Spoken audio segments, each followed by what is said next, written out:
everyone, and I hope that you are having the most splendid Victober.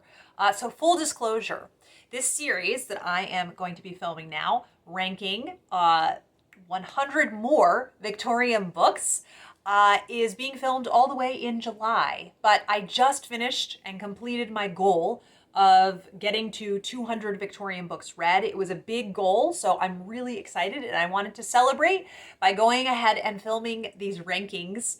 And they are completely unnecessary. They're completely objective. This is my very personal experience with this range of novels, collections of letters, diaries, essays. I'm trying to think what else is in there. A couple novellas, some short stories, just kind of a mixture of mostly novels and then some other things. So, this is, kind of my take on these books. I know many of these are masterpieces and I couldn't ever pretend to write something as brilliant as them. But this is just my reading experience of them. So I hope I don't step on too many toes with kind of my take on the different books. And I'm just going to get the lowest ranking over with. We're going to work our way up to those books that are just now firm favorites and completely blew me away. So please bear with me as I get through, especially this first 10. And the first 4 on this list are a new term that I learned from my friend Joe, and that is misery lit. And just with my temperament, with my worldview, misery lit is just not going to be one of my favorite things, as you can see from the first 4 that are in here. So coming in at number 100 has to be Jude the Obscure. If you are new to my channel, hello and welcome. And I will try not to belabor the point for those of you that have been following me for a while and have heard me complain about this novel. Also, I love that people leave comments like, "You're so brave," when I give negative opinions about books. Like, it's about fiction that I read, and people think it's brave. It's just, no, this is just my experience. There shouldn't have to be any bravery about talking about what you think about a book. I think what it comes down to is the people who tend to appreciate this novel more are people who view Jude as a victim. And I very much don't view Jude as a victim. I think that choices matter. And even when the deck is stacked against you, choices matter. And so just kind of the basic foundational assertions Hardy is making in this, I don't agree with. And so I think it's just only inevitable that this is a book that I'm not going to love. And I felt so unnecessarily beaten up as a reader coming out of it. So that's number 100. And then next for the misery lit is Liza of Lambeth by W. Somerset Maugham. He's more of an Edwardian author, but this did come out, was it 1899? Okay, it's somewhere right at the end of the Victorian era. And it is about the main character of Liza. And the one tragic circumstance after another that happens to her, it is really painful and uncomfortable to read about. It again felt like something that was just beating the reader up.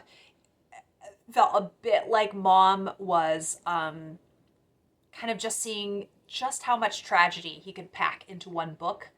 And it's a rough go. It's very, very short. So I was thankful for that. I have read a number of other Maugham novels that I enjoyed a lot more. And The Narrow Corner, I have to say, is a really good kind of ominous feeling maritime adventure story. So yes, Liza of Lambeth is number 99. Next for the misery lit category, and that is The Way of All Flesh. Coming in at number 98. This is another one, just kind of how much misery can we put into one novel. And also there are a lot of assertions that Samuel Butler makes about anyone who is part of organized religion. Clearly is not a critical thinker. They don't care to examine their beliefs.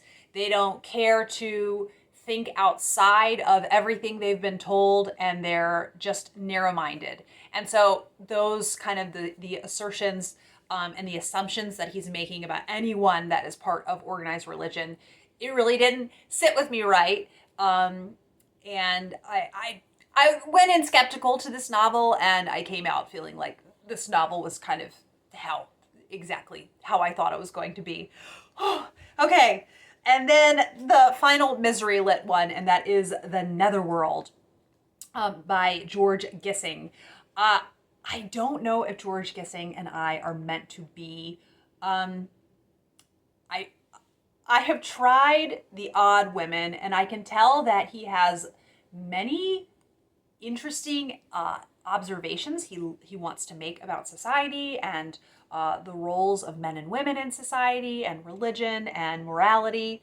But it's just not really my cup of tea when it comes to a novel. I like there to be deeper discussions happening, deeper meanings in a book, but for it to feel a bit more organic. They feel very much novels with a cause.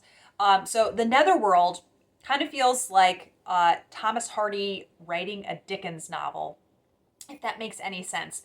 It's just brutal, and it is showing just how inhumane it is to live in severe poverty. I think he's a very gifted writer. Like I said, just me personally, it's just so not my cup of tea with a novel. I think you really can show the pain in life without kind of being so brutal. So I kind of come out like, wow, I feel like I actually lived through that myself.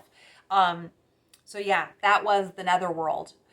Okay, moving on from the misery lit, then at number 96 is Poor Miss Finch by Wilkie Collins. I could not have been more surprised at how much I detested this novel. One of the main factors being Miss Finch. And I know then people are going to say, but you don't have to love all the characters. I know I don't have to love all the characters, but it's like, I think I was supposed to love her, and I could not have loathed her more. She was completely insufferable to me. And maybe she's supposed to be insufferable, but she just really, that's now when I'm thinking back on it, I think it was 2 years ago that I read it. That's what really stands out. I just could not stand the character of Miss Finch. And also, there's sometimes with sensation novels where they feel fairly believable, and this one just felt completely unbelievable to me. I had trouble kind of suspending my disbelief enough. It was just a struggle. This book was a struggle. And I was really surprised by how much I disliked it too, because it started off and I thought, this is going to be a favorite from Wilkie Collins. And I talked several friends into reading it with me. And then it just was so downhill from there. I mean, it's an intriguing kind of plot. I really don't want to give away anything. Miss Finch is a character who is blind, and then I really feel there's not much else I can say because it would give away too much. I know there are some Collins fans that thoroughly enjoy this, so I was, like I say, just completely surprised at how much I didn't like it. Number 95. I'm just going to rank number 95 and number 94 together. This is going to make some people unhappy, and it is Phineas, Finn, and Phineas Redux. The Pallisers series has been a real struggle for me. It's just been a real struggle. I think I'm kind of an atypical Trollope fan, and that I like his real kind of cozy, smaller scale novels. The Way We Live Now, I just really did not get on well with, and then the Pallisers, and then there's a couple more Trollope that are lower ranked on here. Some, though, that are kind of the simpler plots are ranked a lot higher. So, you know, I don't know. I think many Trollope fans, the Pallisers series is a real highlight to them. It was not to me. And the character of Phineas, I just could not abide. And also, there is a lot to do with Parliament in these two novels. I've been doing my project of reading presidential biographies, and So some politics I can be interested in, but for some reason, when it is in a novel, I really struggle to be interested in politics in novelized form. So those were ones that I was just very glad to be done with them. I was very glad to be done with them.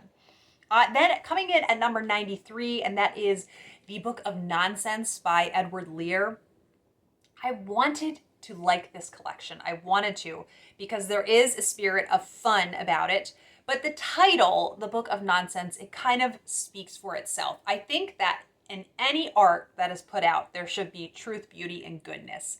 And I think if you're going to have it under the guise of nonsense, there's got to be some deeper meaning for it to feel worth my time. And it just felt kind of superfluous. I get that you should have levity in the things that you bring out. It felt a little too nonsensical. And I know the book, it speaks for itself. So I may be in the minority for that one. Number 92 was The Master of Ballantrae by Robert Louis Stevenson.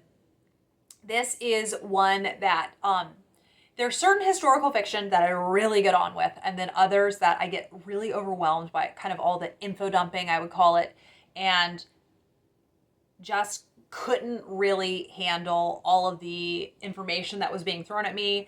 I have kind of a specific kind of historical fiction that I like, and this just, it wasn't my kind of historical fiction. So this is, again, not to say I think it's a poorly written novel. It was just me personally didn't really get on with it.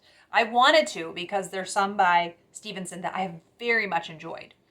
And then coming in at number 91 was Torn Sails by Alan Raine. And I was really disappointed to not like this. It had this kind of propulsive, ominous feeling to it that was cool, that made me want to keep turning the pages.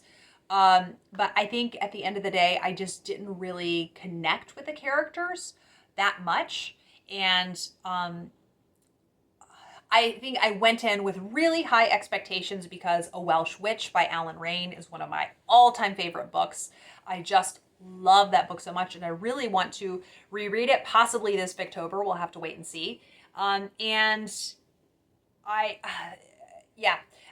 didn't connect with this one nearly as much as I was hoping I was going to, so maybe my expectations going in were a little too high. I'm not sure. But there are several more Alan Raine novels that I would like to try, and especially because the vast majority of the Victorian literature that I read are English authors. It'd be really cool to read more from a Welsh author. Okay, that's the bottom of the barrel, the books 100 through 91. Yes, it's only going to go up from here. Thank you as always for watching, and please comment if you have read any of these down below. If you had a very different experience, I look forward to chatting with you all in the comments, and I will be back with part 2 very soon. Bye.